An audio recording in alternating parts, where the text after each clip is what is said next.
The question was about PCA on noise. It was the question. Okay.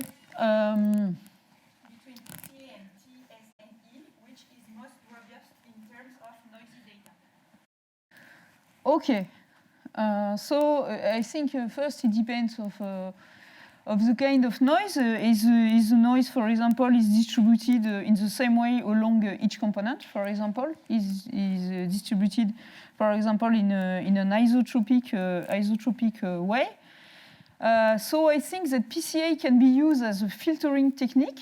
So with respect to noise, it may be, for example, maybe more robust in this sense, because we can use it to identify, maybe you have a component which are more noisy than other ones, which have...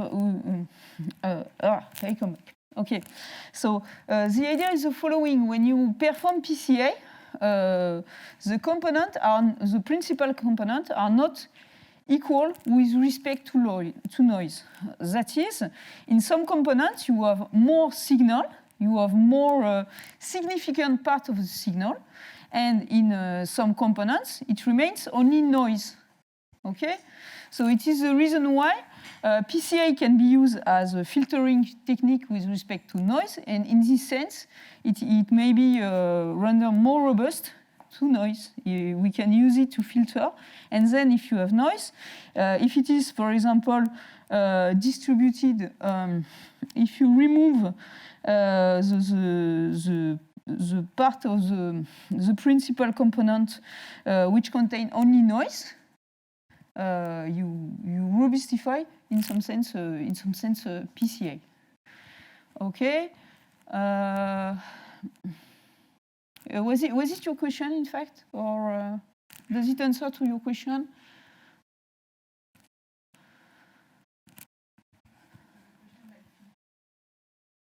Okay. That's great. Okay.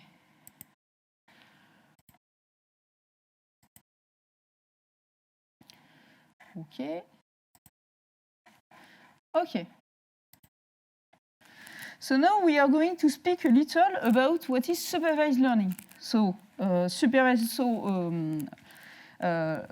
before the break, we spoke about the problem of representation. How can we learn in a relevant way a representation and reduce dimension?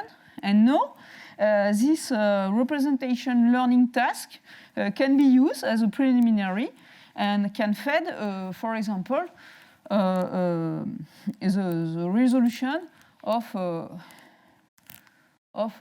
supervised learning task. So first, I will explain what is supervised learning. I will explain some basic about theory of supervised learning and give just some ideas because it is a difficult theory. So the idea of supervised learning is that we are considering data. So we have observations, and to each observation are associated a label, a target. So for example, imagine that you are in a medical context. Maybe you want to be able to distinguish between a malignant tumor or benign one, or you want to be able to distinguish, for example, what I showed you just before, emotion from faces, or you want to be able to associate a sentiment to a tweet. So in each case, the framework, the mathematical framework is the same. You have data, and what you want to do, you want to predict an output, either a class or either a response for a new observation in an automatic manner. And what you want then is to define a function, a mapping, which associates to each observation a label. So it is the aim of supervised learning. Okay, so to summarize what we are, a lot of people are doing in machine learning. So we are coming from a training set. 1 and 7 are quite different. It is the reason why TSN distinguish well 1 and 7, to answer to the question of Laurent. So in this data set, we first try to represent the data, okay? And thereafter, using this numerical representation of each observation, we try to solve a supervised learning problem and to predict the class associated to each observation. So it is the usual pipeline in supervised learning or in machine learning, which is a two-step procedure. First, representation of the data. Second, prediction of a class of a new example. As we may see, there is a compromise when we want to learn a classifier or a regressor. In many cases, we are going to consider machine learning model and mainly parametric model. And when we consider parametric model, we can increase the number of parameters, we can increase the complexity, and as we guess, the more we have parameters, the more it will be easy to fit exactly the data. And as you probably know, if you have too many parameters in your model, you may have a drawback, which is overfitting. Okay, so there is a compromise between prediction ability. The more you have parameters, the more you are able to predict, and complexity of the model. And you have this compromise, this trade-off to be able to do. Okay, so the idea is to learn a parametric model. We shall see that there is a different classical model. We shall review all classical and simple models. And thereafter, we shall have also a refresher about the fact that we have also to evaluate each parametric model. And there, in a practical session tomorrow, we shall see an example where the choice of the metric is important. So I want to emphasize that there is really 3 ingredients in any supervised learning problem. The choice of the classifier is important. Okay? You choose the class of models you want to use to solve your supervised learning problem. But a very important thing is that you have to take into account the nature of your data. So for example, imagine that you have an imbalanced data set. That is, for example, you are considering a data set where the positive class and the negative class are very imbalanced. Imagine, for example, you are interested in fraudulent credit card transaction. You have really a few positive examples with respect to the whole majority class, which is a negative example. And then you will have to play, when evaluating the relevance of your classifier, you shall have to take into account the fact that, for example, what you are interested in is mainly the fraudulent transaction. Okay? So you have to take into account in your evaluation your problem, your data set, and your specific task. And also, so it is in the evaluation, and also, when searching your classifier, when solving the optimization problem associated to your machine learning task, you shall have also, sometimes to take into account the specificity of our problem. So in this classical pipeline, there is something that I didn't emphasize, but which is very important. It is the data. How unbalanced are the data? Is there some outliers? How it is done, how it is structured, how it is well represented or not. And this is really important. Okay? So it is not so easy to explain it formally. So we shall see that in practical session, since we have we have one practical session, one exercise dedicated to the choice of the loss. But it is a very important problem. Okay? So in this part, what we are going to do, we are going to explain why there is a compromise. We are going to focus on the classifier. Okay? It is in the lab that we shall focus on the data, which is a very important point. But here we shall focus on the classifier, and we will explain the compromise between predictionability and complexity. We also shall present some parametric model. And in the lab, we shall explore also very important topic related to the interpretability problem, which are how can we explore feature importance or give confidence interval for the prediction. Okay? So this last question is a very important one also, since there is, in particular, in the area of neural network, there is a lot of paper by the Urin-Gals teams about this. How can we include uncertainty in machine learning? So it is a very important problem that we shall also explore. Partly in the lab, partly discussing together today. So we begin with very basic things, supervised learning theory. So first we set the problem.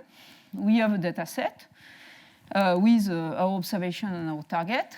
And the first point is that we are in an IID context. That is, we assume that all our examples are realization, IID realization of a given distribution, of a given and unknown distribution.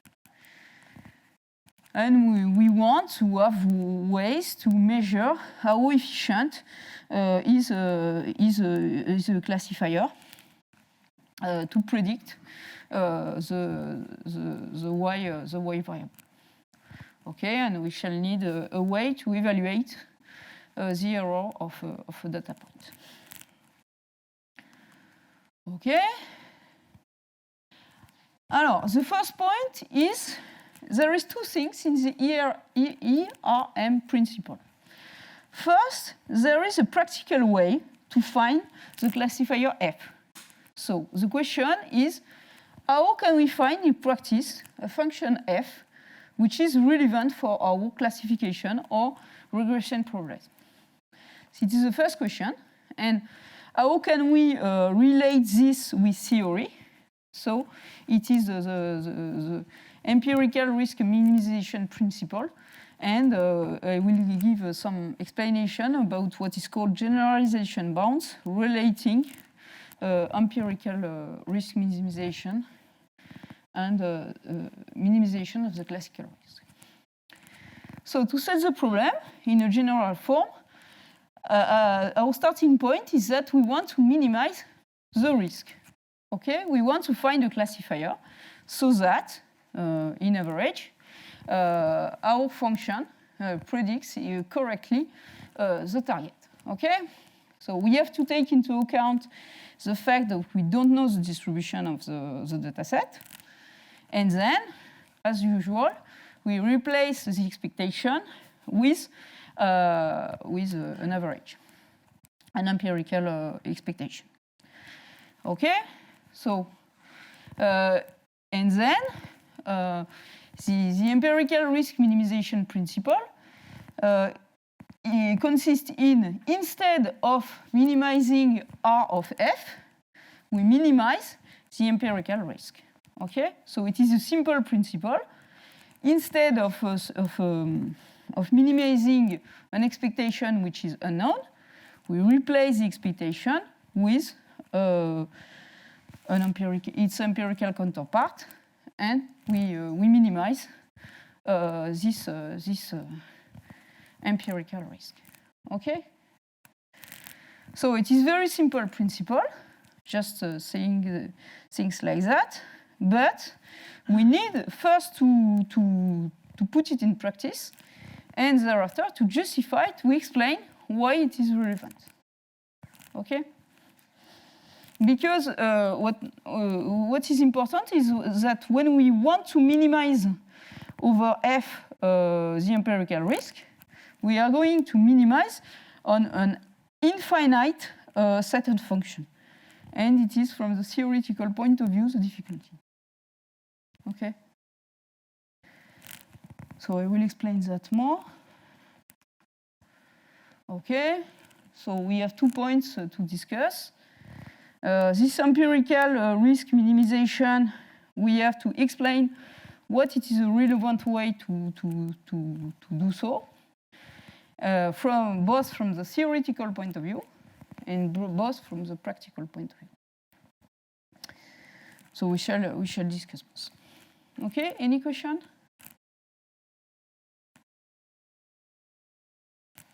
Okay. Alors, first, I will come back on 2 kinds of on errors. Okay, I will explain the concept of generalization error. Okay, so which is a very important one. So we have to keep in mind that when we want to learn f, so the idea, it is a very silly thing, but very important one.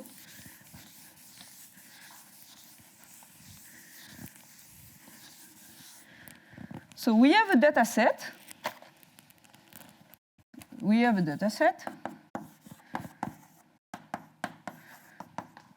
Okay. We want to learn a map. Okay, so it is the basic problem. Okay. And what we want to do, we want that f, in practice, what we want to be able to choose a new observation and to use this map to predict. Okay? And it is silly, but in fact, we have just a basic remark. F is learned on the training set, on the old observation, and what we want is that F is efficient for new observation and unknown observation, unseen observation. Okay?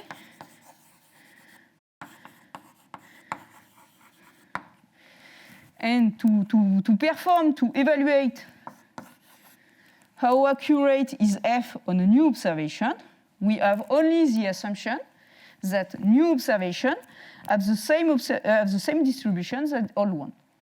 Okay? So here, we have 2 kinds of error.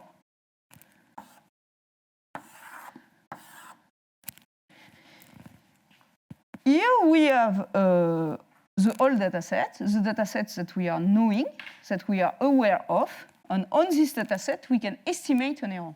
Okay? It is a training error.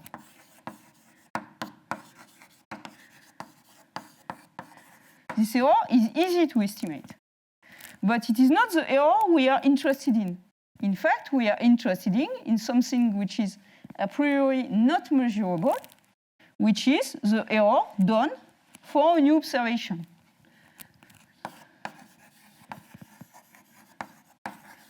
Okay? And it is called the generalization error, which is a priori not measurable. So we have to find a way to mimic the fact that we have old observation and new one, and to have a way to estimate this generalization error. Okay?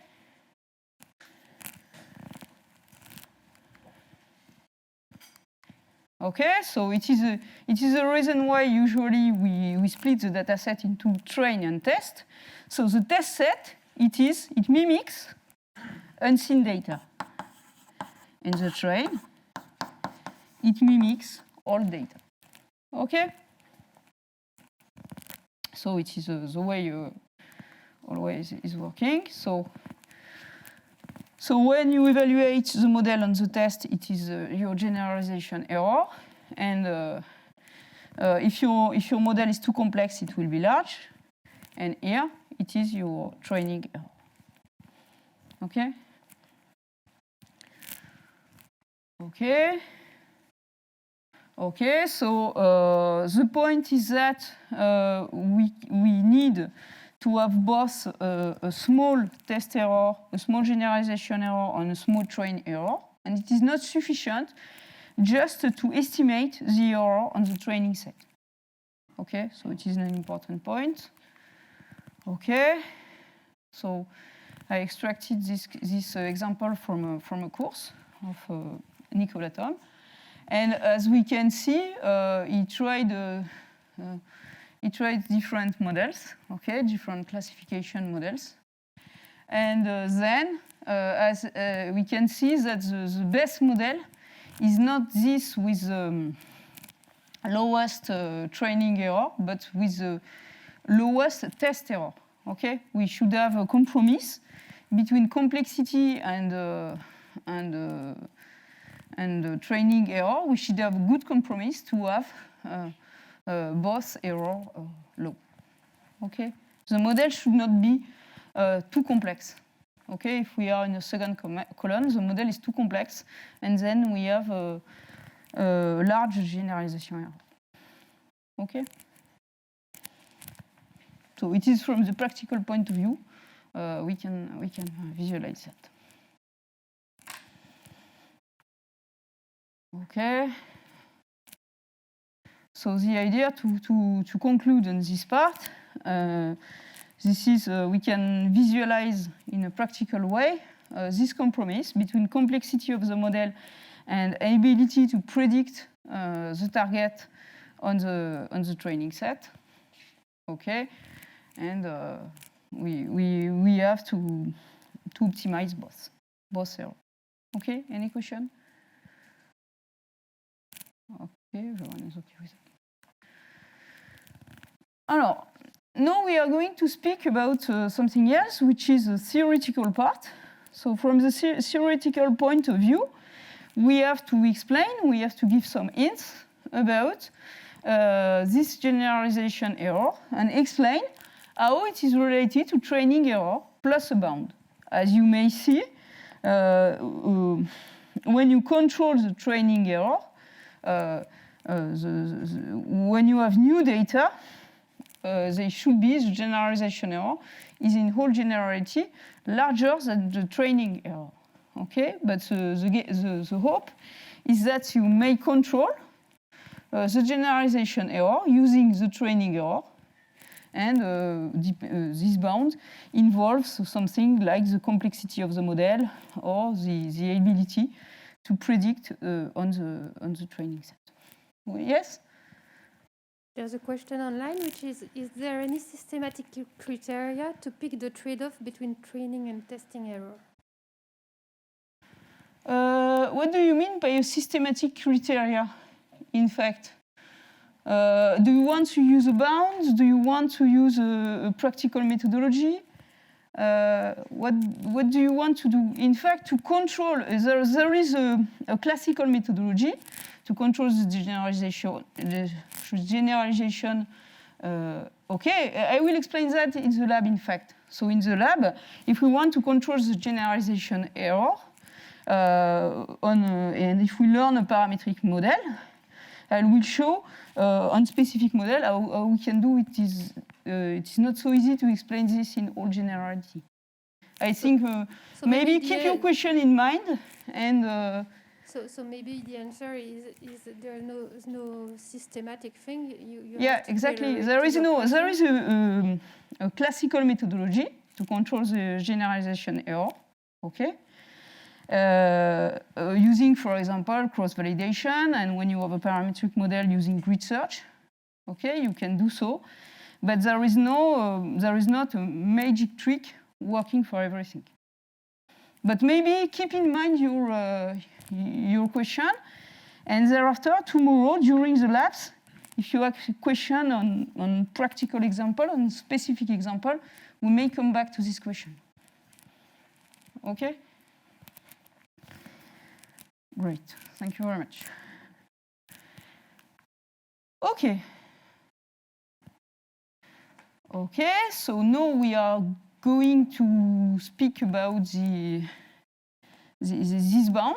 of the theoretical upper bound of the generalization error. Okay. Okay. And I will just give some hints, explain why it is difficult, and explain what math is behind this part of statistical learning theory. So here it is a practical maybe a part of the answer of your question, Philippe. What we want to do, maybe when you split your data set into a training set and test set, maybe you may be unlucky.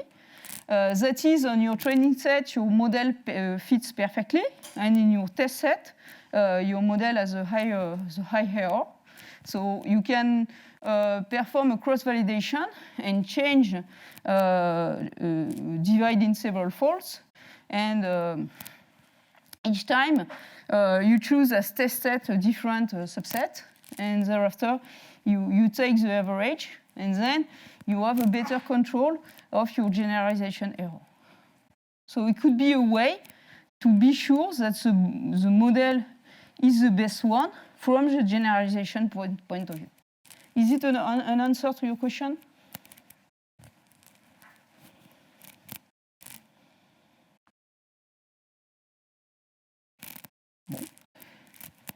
Okay. It's everything. Okay. Okay, we shall put it in practice during the lab. But okay, it is a way to control the generalization error in two steps. First, divide your dataset into k folds, and thereafter train on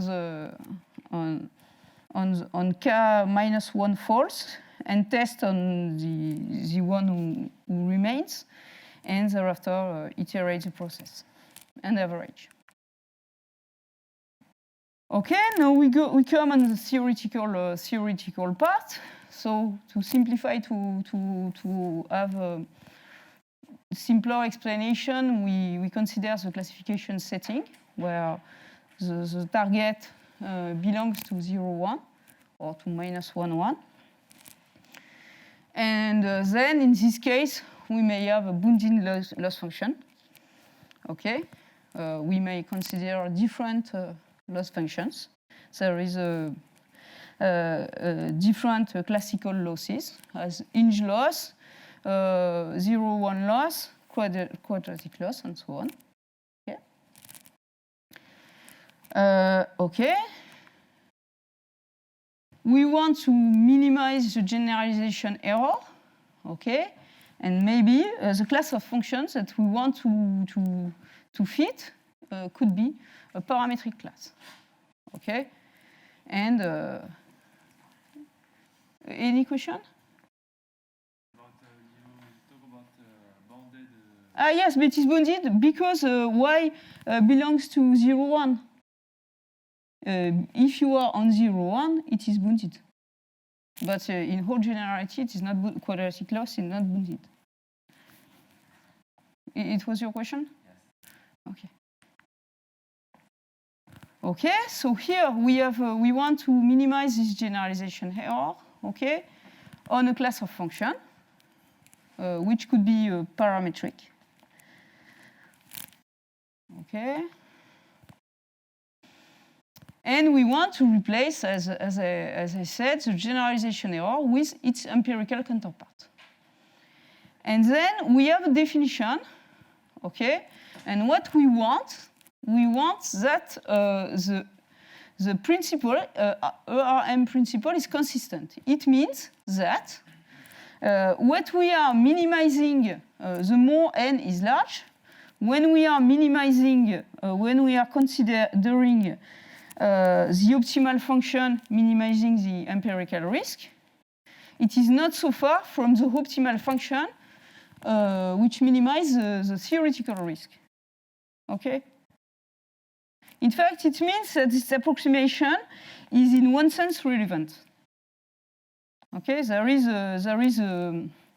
improbability from an asymptotic point of view. When n is large, these approximations are relevant. Okay, it is a kind of consistency.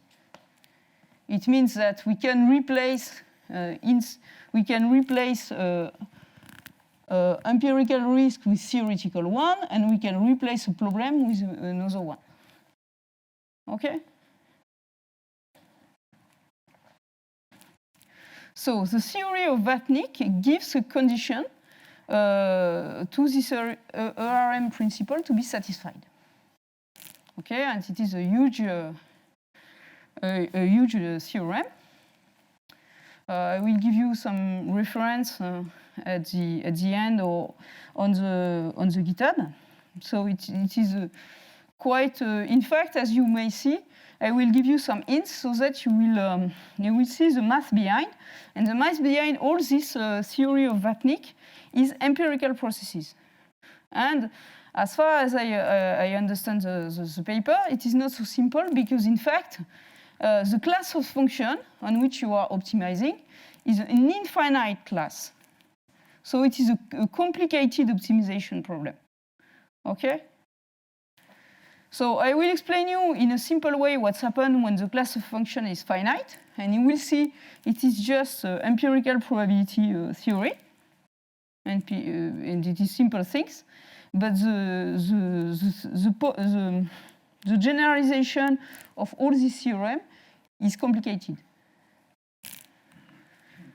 Okay, so we consider a special case. Imagine that we have only finite possibilities.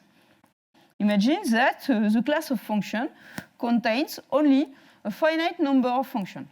Okay? So in this case, okay, you may use the law of large number because, in fact, you will sum, in fact, a finite number of random variable, and the situation is quite easy. Okay? So, in fact, in this simple case, we see the math behind. And the math behind is the empirical process theory. But if we are not in a simple case, if we want to consider, for example, the class of a linear classifier, if we want to consider the class of neural network, if we want to consider more complex class, you will see that the situation is much more complicated. And there is a whole mathematical theory behind this, which is a Vapnik theory. And I can, if you are interested in, I can put on the GitHub the book of Vapnik so that you may see what are the math behind. But it is complicated stuff, Russian stuff, and it is not written in Russian, but it is just nearly the same. So, okay, so, but it's a really nice math, and it is I said that at the very beginning of the course. In fact, machine learning theory, it is really filled at the crossroad of many things, nice and profound math with nice probabilities question, nice statistical learning question, computer science, signal processing, and so on. And here, you see that there is a nice math questions behind this generalization. Okay, now we are going to speak about generalization bounds. So generalization bounds, we said that in some sense empirical risk and theoretical risk are related, but maybe we want more. We want to have the distribution along all possible data set of the empirical risk around its expectation, which is the theoretical risk. Okay? And then we shall get what are called generalization bounds. So in all generality, generalization bounds are of this form. We bound the theoretical risk in function of the empirical risk and plus a term depending on the complexity of the class of the function. And the more, as you guess, since the data set is a random data set, it is a realization of you draw at random and a realization of a given distribution. So your data set Dn is something random. So as you may guess, this inequality holds, yes? So this is what you want to prove. Yes, it is, yes. Whenever you have Exactly. you want to prove this kind of Exactly. It is the kind of statement you want. Okay, I just explain what is expected in statistical learning. What kind of statement shall we prove? Do we want to prove? What do we expect? And thereafter, I will just give an example where we have some result like that. Okay? So here it is the kind of statements that can be proved in statistical learning theory. So for example, linear classifier, it does exist. I'm not sure it does exist for neural network, for example. I'm not aware of a generalization bound concerning neural network, but in many cases, you have generalization bounds. Okay? The point that I want to emphasize is this notion of complexity. I will give an example about what is complexity. How do we measure it? So I will just give an example to explain what is it, and thereafter I will give a statement, and we shall go to more practical questions. So there is two kinds of complexity. There is what is called data-dependent complexity and complexity, intrinsic complexity in some sense. So Rademacher complexity is a notion of complexity depending on the data. You can use the data to measure how complex your function is depending on your data. And there is another notion of complexity which is not so easy to manipulate, to handle, which is the Vapnik complexity. I will just explain you what is the Vapnik complexity so you see what could be the meaning of complexity, and thereafter I won't spend too much time on that. Okay, so in fact, complexity of Vapnik, it is how you can separate which number of points can you separate using your family of functions. So imagine, for example, that you have a linear classifier and you want to separate 3 points. You can do it, but you cannot do it for 4 points. Because at some point, if there is, for example, depending on the distribution of your label, it is not always possible. For example, if I'm considering that,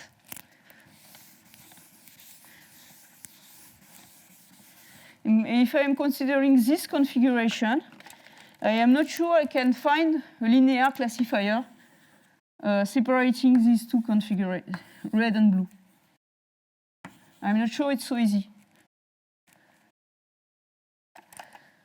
Okay? So in fact, the complexity of Vapnik measures how we can separate points, how we can handle with complex data. Okay? And the more you can handle complex data, the more you are complex in the sense of Vapnik. Okay? And this notion, it can be explained for linear classifier, but for other classifier, it is not so simple to explain, and it is also the reason why other notion of complexity, as Rademacher complexity, have been introduced. Because this notion is not really so simple to deal with. Okay, and then we may prove generalization bound relating. So this we relate in fact our theoretical risk to the training error and to the complexity. So in this bound, we see the compromise between complexity and training error. So we have a mathematical way to explain how it works. Okay? So in the upper bound, the first term is the training error, and the second term has to be understood as the complexity of the family of functions. And the more your family is complex, the more your difference with generalization error and training error can be large. So you see, in this way, you see that if we believe in this upper bound, a good way to control the generalization error is to minimize the upper bound. And if we minimize the upper bound, it means that we find a compromise between bias and variance, in some sense. Okay? Any question?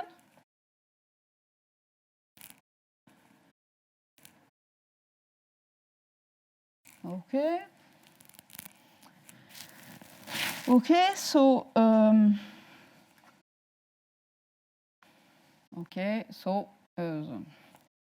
the point is that there is a compromise. The more your model is complex, at the beginning you are winning because you are gaining knowledge on your data set when you are increasing the number of parameters. And if you increase too much the number of parameters, the test error is becoming larger, and it is what is called the U curve, and probably you have heard about that, about this compromise between ability prediction and complexity. Okay. So here I just say 2 words, and thereafter we speak about more practical things.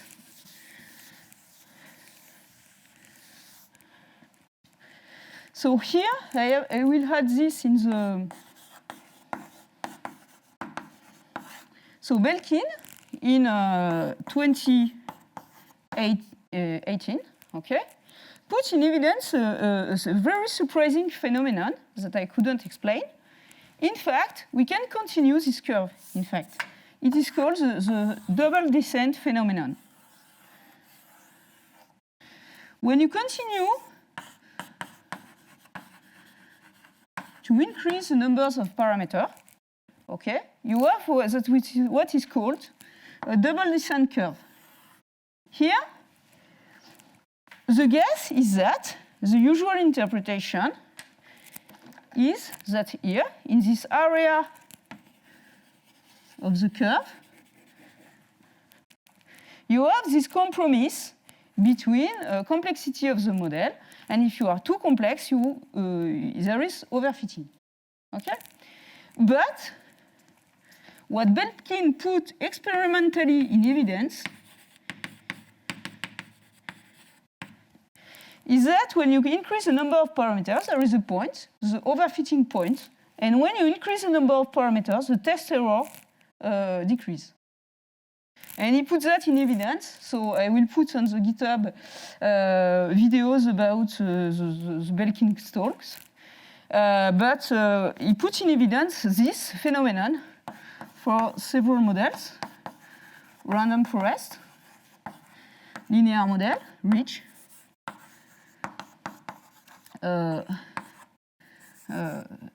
kernel method, etc. Have in mind that to have this point, this overfitting point, for neural network, for example, here, for neural network, if you want to do this and to explore this, even for a data set, if the size of your data set is 1,000, and if, for example, you have your neural network parameters, which is 1 million, which is not so much. In fact, you have to do more, in fact. In fact, to see this phenomenon, to see this double descent curve, you have to include many parameters in your model. In fact, you have to put, for example, I have not in mind all the experiments, but if you check the experiment of Belkin, you have to put billions of parameters in your model. So it could explain why this double descent curve hasn't been seen up to now. And Belkin, he claims that we should revisit statistical classical learning theory using this point of view. Okay? Yes? How far does go the second minimum? The second minimum. Yeah.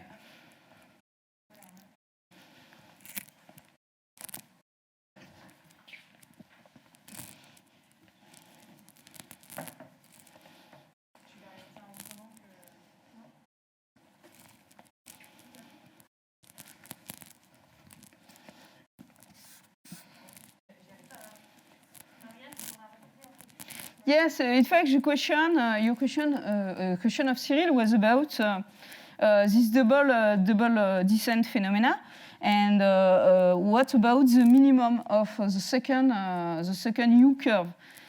So I don't know, but you have to really consider many parameters. We have to check in the experiment. We have to check in the papers of Belkin.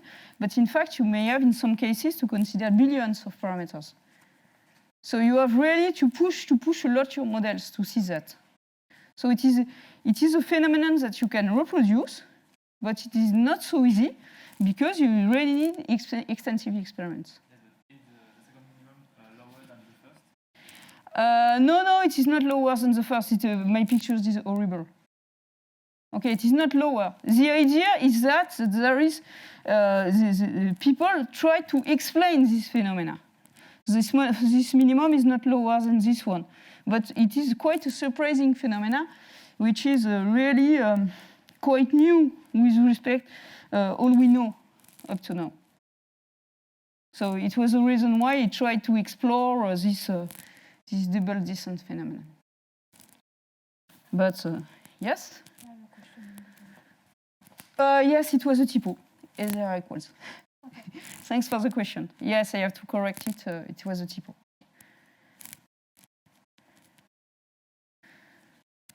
Okay.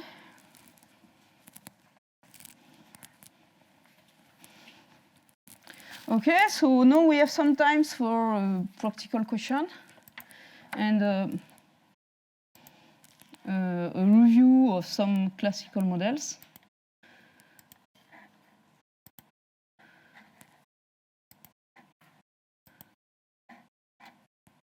So I think probably all these things you know that. So it is just a review of classical models, Rich, Lasso, logistic regression. So it is very classical stuff. It is just to be sure that you didn't miss anything. Okay? So it will be... Okay, so I recall you very simple things. Okay, so we review all the classical models that we shall review in the lab to be sure that everyone is okay with scikit-learn and all classical stuff, linear regression and so on. That I want to emphasize is that in many cases we have each model as its pro and cons. Okay. In many cases, a pro could be, for example, that the model is more interpretable. Okay, we can have a better explanation using, for example, decision trees or even random forest than neural network. Okay, we may have also a better control of the uncertainty. Maybe in some cases we have measure of importance of the variable. It is quite easy to do so. It is the case, for example, in ensemble methods. So we can compare all these models from a very different point of view, and we shall just review briefly all these models, which has a very basic model. Okay, so linear regression, you all know that. Okay. The point is that in many cases you have to penalize ordinary least square, okay, either by L2 penalty or a L1 penalty. In the first case, you obtain reach, and in the second case, you obtain lasso. Okay. What I want to emphasize is that here in this model, you have an hyperparameter, and you have a practical way to tune hyperparameter, which is a grid search.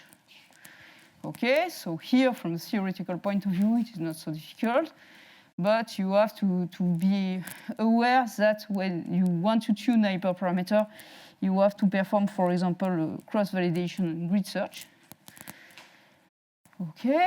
Okay, so we have already spoken about that. Okay, when you want to perform, you divide into training data, test, and here you are learning your hyperparameter, and then you evaluate. Okay? So this strategy is important. Okay, and an inch-fold. So when you are searching your hyperparameter, the simplest way to do so is to use grid search. Okay, so everything is implemented on scikit-learn, and we shall see briefly how you can use it. Okay, so here I won't explain. You have the notebook. Okay, so on the notebook you can compare. You can see how ridge regression works. Okay, on a simple data set, which is a data set where you try to understand links between education and labor market earning. So you try to understand that. There is a paper. Okay, and you can compare ordinary square, ridge without tuning, and ridge with a grid search and tuning.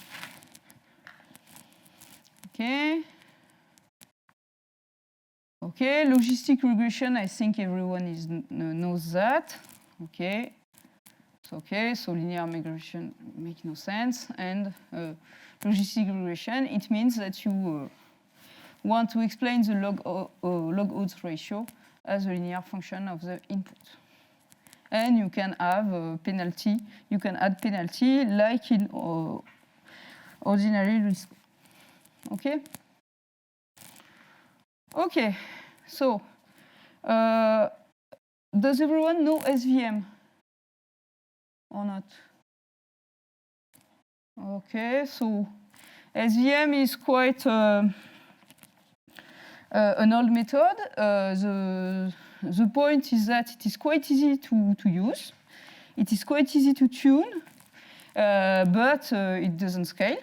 That is, if you consider large-scale data set, it won't work so much, comparing, for example, to neural network. Okay, and the nice thing with SVM is that you have a nice mathematical theory behind. You can explain, have theoretical bounds on everything. Okay, so the idea is that you want to classify data, finding, separating hyperplane, and to do so, in fact, you have to find two parameters, the parameter of your hyperplane. Okay, and then to find the parameter of your hyperplane, since there is many possibilities to separate the data, in fact, you will add a constraint on what is called the margin. Okay, so you want, in some sense, that the corridor between your two group of data is the largest as possible. Okay, and you want to maximize what is called the margin. Okay, and then you will have a nice optimization problem to solve to find this parameter. So as you see, optimization is everywhere. Okay, what I want to emphasize is that in each case, when you are considering a machine learning problem, when you want to tune a parametric class, you have in each case to solve an optimization problem. Okay, so optimization is a core of machine learning. Okay, so in this case, this problem can be solved using duality, okay, reformulating the problem in the dual domain, and thereafter solve it. And the point is that when we want to predict a new observation, we only use the scalar product. Okay?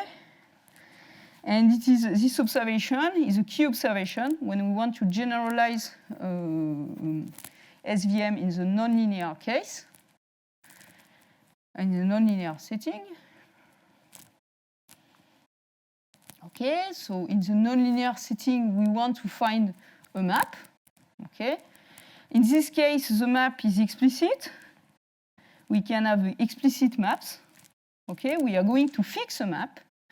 So, and our hope is that the map will help to transform our nonlinear problem in a linear one, increasing the dimension. Okay, and to do so, the hope is that using this nonlinear map, phi, we have a linear problem. We solve it using SVM. And thereafter, when computing the label associated to a new observation, we shall use a cross product, a dot product. And when we do use a dot product, we observe that, in fact, we do not need to know phi, but we need to know the dot product of phi of something and phi of something. And then we need to fix only what is called the kernel, okay? Which is a nonlinear version, basically a nonlinear version of a dot product. And it is called, this way is called the kernel trick. And the kernel trick, I just explained you the kernel trick for SVM, but it can be used in many other settings. For example, we can have kernel test, we can have kernel PCA, we can use kernel to have independency test. You can use in many settings. Okay, so this idea to have a nonlinear transformation to transform it in a linear problem, it is used in many situations. For example, we have many works of Breton about hypothesis testing in nonlinear setting using kernel trick. Okay. Okay. So now I'll go back to decision trees and ensemble method, which is something quite intuitive. So I didn't say it, but linear logistic regression are interpretable method when you have a linear when you have a linear expression of a response in function of your inputs. It is something that it is interpretable. It will be also the case for decision trees. So decision trees will allow you also to explain how you can predict an output variable. Okay, but here you have not a formula, but you have a tree, a hierarchical tree. I show you an example. So the classical example is a Titanic example. Okay, so the Titanic example, you are all aware of that. So who should be saved in the Titanic? It depends on your gender. It depends also on your age, and it depends also if you have brother and sister. And depending on all these tests, you can be alive or not. Okay? Okay, so it is a decision tree. Okay? And the question is, how can we build a decision tree? Because when we have as an output this decision tree is interpretable. It is nice to use, to explain to people. But as you see, the question is which variable should be at the node. Okay, here the variable at the node are gender, age, having brother and sister. We should also fix the splitting rule. For example, the limit age to be saved or not is 1.5 years. Okay, why not 7 years? Why not 10 years? Okay, so we have to choose the split rule, and we have also to choose to have a criteria to stop the tree. At some point, we should decide. Okay. Now, on this small example, we see that to build a tree, we have many choices to do. Okay, so here another way to see decision trees. Okay. So in fact, there is two parts in the definition of decision tree. So I will have we have up to 2015. Okay, just to see that. Okay, okay. So here, when we want to build a decision tree, okay, we have first to go as depth as possible, okay, to define a maximal tree, and thereafter we prune to avoid overfitting. We shall after that prune the tree. So I will explain that. Okay.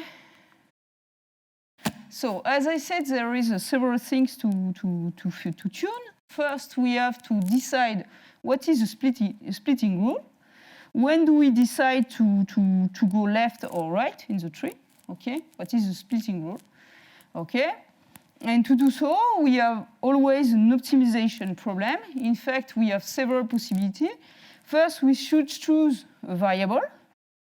Here, which could be, in our example, gender, age, or whatever.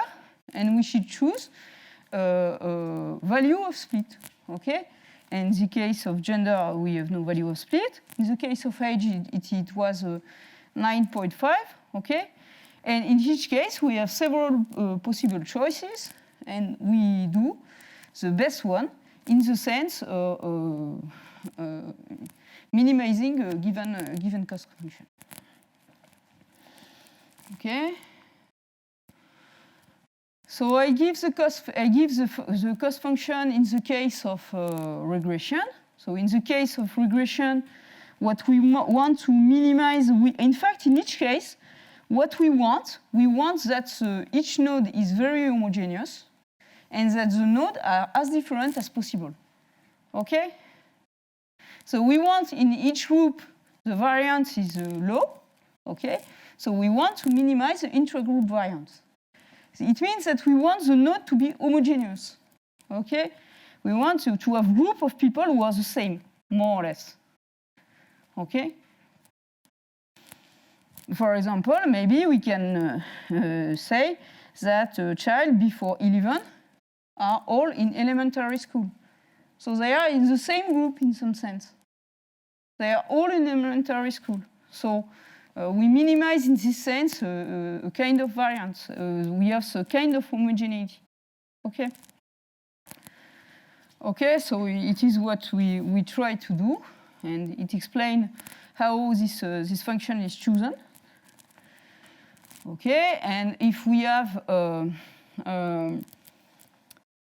classification task to perform, the idea is more or less the same. We want to have we want the node to be as homogeneous as possible. And for classification, we have another criteria. We have another way to measure that, which is the Gini index. Okay, so it is another way to measure this. Okay. Okay, and thereafter, when we have our maximal tree, we try to see if in the sense of generalization error, there is no additional some leaves that can be removed. Okay. Okay, and we shall, in fact, we use, in fact, minimizing the best tree is the tree we penalize. We add a penalty about, in fact, we have a selection model procedure, and we add a penalty to penalize two depth trees. Okay. Okay, so Any question? I think maybe it's okay. So to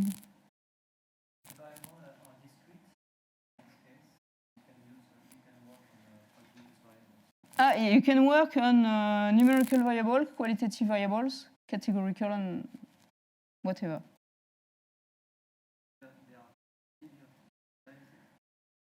Yes, in fact, the splitting rule is different depending on, for example, if you have qualitative or random variable, here it is more simple to. It could be more simple to split, okay? Or if you, for example, you have several modalities, you can group several modalities and calculate your Gini index or whatever to quantify at which point your new subnodes are relevant or not. Yes? Okay. Okay. Okay. Okay, I just give one hint about random forest and GBT, and thereafter I will say a few words about quantile regression. Okay, so random forest and GBT, it is ensemble methods.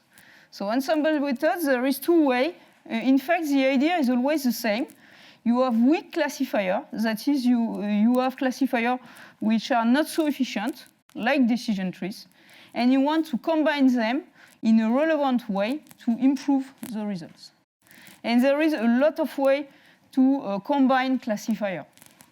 So random forest and bagging are based on the fact that you can combine a classifier, either averaging your classifier, either using the majority vote. Okay? So bagging, it means that you are considering you have your training set, you bootstrap your initial training set, okay? You generate bootstrap samples, okay? There is several ways to do so. Thereafter, you fit decision trees, and then you aggregate.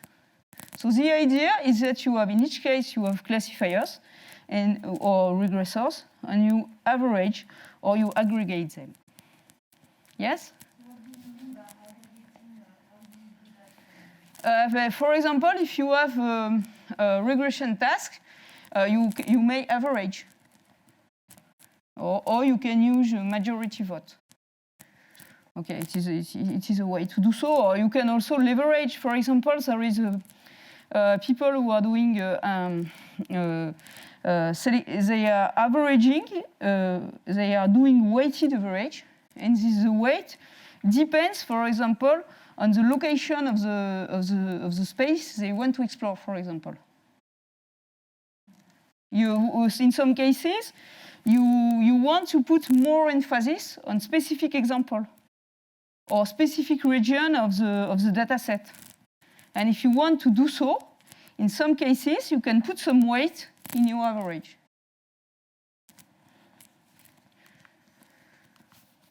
Okay, so the general principle is this one for bagging. Okay. And random forest, it is something else. In fact, what you want with random forest, there is always this idea of defining weak classifiers and aggregating them. But this weak classifier, you want that you want to take into account in each classifier, in each weak classifier, less features than in the initial data set. So let's say, for example, you have in your data set 50-dimensional observations. Okay? When you perform random forest, you draw at random bootstrap samples. Okay? Let's say, for example, 200. And for each bootstrap sample, you fit a decision tree. But your decision tree, to avoid overfitting or to have more diversity, what you shall do, you to split a node, at each time, for example, you draw at random 3 variables, and you split. And thereafter, you draw at random 3 variables, and you split. And it is, in this way, you have much more diversity, in fact, in your weak classifiers. Because it is not, in your 200 classifiers, it is not always the same features that are involved. So in some sense, your classifiers are much more independent from each other. And you diminish the variance, in fact. You decrease the variance. Because you have very different weak classifiers. So it is a way to diversify, to have very different weak classifiers. Okay. Okay, so. Okay. Okay, so we shall see that in lab. And we can speak about just a word about boosting. Boosting, it is not the same idea. Boosting, it is you fit a weak classifier. Thereafter, you consider in fact, the idea is the following with boosting. So boosting, you have your models. You fit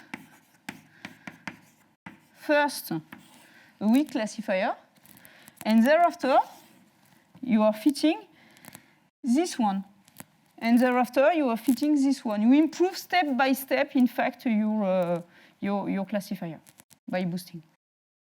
It is another way to think, in fact. It is not an averaging where all classifiers have the same status. Boosting, it means that you are improving step by step. It is like an expansion in some sense. It is a decision tree expansion. Okay?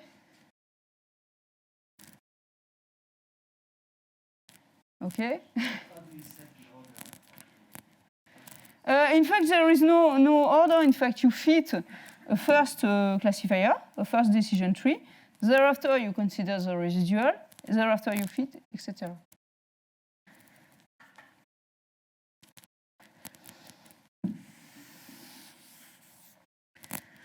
Okay. Any question? I think you are all. I think there is a need of strong coffee. Coffee with really strong properties. Okay, and okay, just 2 words about quantile regression, but not too long. We shall see that in the lab. The idea is just to say that when performing usual classical regression, we estimate a conditional expectation. Okay? So the model, when you want to estimate, in fact, in practice, what you are estimating, it is that. Okay? It is a conditional mean. And quantile regression, quantile random forest, and so on, the idea is that when you estimate only the conditional mean, you are missing a lot, in fact. And the idea is to replace with the whole conditional distribution. Okay? Donc with this whole probability.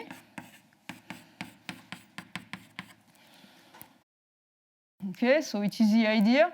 So there is a lot of advantage to do so, because when we consider the whole conditional distribution, we may have confidence intervals.